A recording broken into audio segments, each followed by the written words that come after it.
Hujambo na karibu kwa mara nyingine tena mtazamaji wa The World News katika kipindi hiki cha ulimwengu wa siasa. Jina langu ni Adam Hussein. Waziri mkuu mpya wa Iraq ametia saini mikataba 48 ya ushirikiano na makampuni ya Marekani, mengi ni katika sekta ya mafuta. Ni katika kipindi cha ziara yake huko nchini Marekani. Waziri Mkuu Ali Al-Zaid amefanya safari kuelekea nchini Marekani, ofisi yake ilisema siku ya jana Jumamosi. Iraq yenye utajiri wa mafuta imekuwa ikijaribu kuhama miongo kadhaa iliyopita ya vita na machafuko, lakini bado inakabiliwa na miundombinu duni, kushindwa kwa huduma za umma, usimamizi mbovu na ufisadi uliokithiri katika taifa hilo. Nchi hiyo inahitaji haraka kuimarishwa kiuchumi, hasa baada ya kupoteza mapato kutokana na kutishwa kwa mauzo ya mafuta yaliyosababishwa na vita vya Mashariki ya Kati.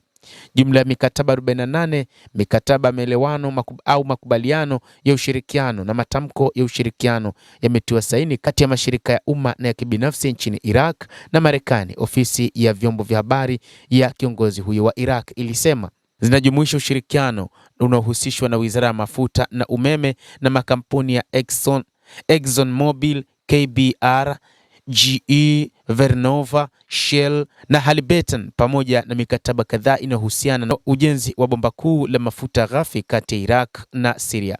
Iraq pia ilitia saini mkataba wa Starlink ambayo inatawala sekta ya mawasiliano satellite duniani ili kuanzisha huduma nchini humo. Siku ya Jumanne, Rais wa Marekani Donald Trump alimsifu Zaid kama bingwa katika mkutano katika ikulu ya White House. Zaid, mfanyabiashara wa Iraq, aliingia madarakani mwaka huu kwa baraka za Marekani baada ya Trump kumpigia kura ya turufu mgombea mwingine. Ameapa kuinua uchumi dhaifu wa Iraq na kuwapokonya silaha makundi yenye silaha yanayounga mkono Iran nchini Iraq, ambayo yamelenga vituo vya Marekani. Iraq imetembea kwa muda mrefu kati ya ushawishi unaoshindana wa washirika wa Marekani katika nchi jirani. Hata hivyo, Zaid amesema kwamba Iraq iko tayari kutatua mzozo kati ya Marekani na Iran katika nyakati hizi. Ametangaza utaarifu wake wa kuchukua nafasi ya upatanishi kati ya Marekani na Iran, ikiwa ni sehemu ya juhudi za diplomasia zinazolenga kumaliza vita na kufungua njia ya mazungumzo mapya, huku Baghdad ikielezea nia yake ya kusaidia kutatua tofauti, hasa katika masuala ya kiuchumi. Waziri wa mambo ya nje wa Iraq Fuad Hussein alimwambia mkuu wa ofisi ya Ashraq Washington Hibba Nasir kwamba Waziri Mkuu Mohamed Ali Al-Zaid atazuru Iran mnamo Julai 23 kufuatia ziara yake nchini Marekani, na ameongeza kuwa Iraq itawasilisha maoni yake juu ya haja kukomesha vita wakati wa ziara hiyo ya waziri mkuu, akisisitiza kwamba majadiliano yote ya mipango, hasa kuhusu masuala ya kiuchumi, kwanza yanahitaji kukomeshwa kwa ongezeko hilo na kwamba kila kitu kinaweza kujadiliwa ikiwa vita vitamalizika. Waziri wa mambo ya nje wa Iraq ameongeza kuwa Baghdad iko tayari kuwa na nafasi ya upatanishi kati ya Tehran na Washington, hususan katika masuala ya kiuchumi, na kusisitiza kwamba kipaumbele katika hatua hii ni kusimamisha vita na kuweka mazingira ya mazungumzo. Hussein alibainisha kuwa ziara ya waziri mkuu wa Iraq imejumuisha pia ziara ya Uturuki Julai 28 pamoja na uwezekano wa kutembelea Saudi Arabia.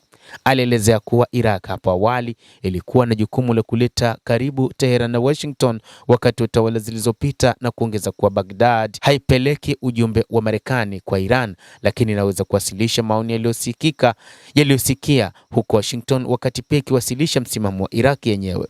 Amefahamisha kuwa waziri mkuu wa Iraq alizungumzia masuala kadhaa kuhusiana na vita wakati wa ziara yake mjini Washington, na kusisitiza kuwa Iraq iko tayari kuwa mpatanishi kati ya pande hizo mbili, hususan katika masuala ya kiuchumi. Endelea kutufuatilia mtazamaji, lakini ni kusihi usisahau kulike, kucomment, kadhalika kusubscribe channel yetu hii ili upate habari hizi kwa mapana kupitia The World News. Jina langu ni Adam Hussein. Endelea kuwa nasi wakati wote, endelea kutufuatilia uyajue mengi yanayojiri.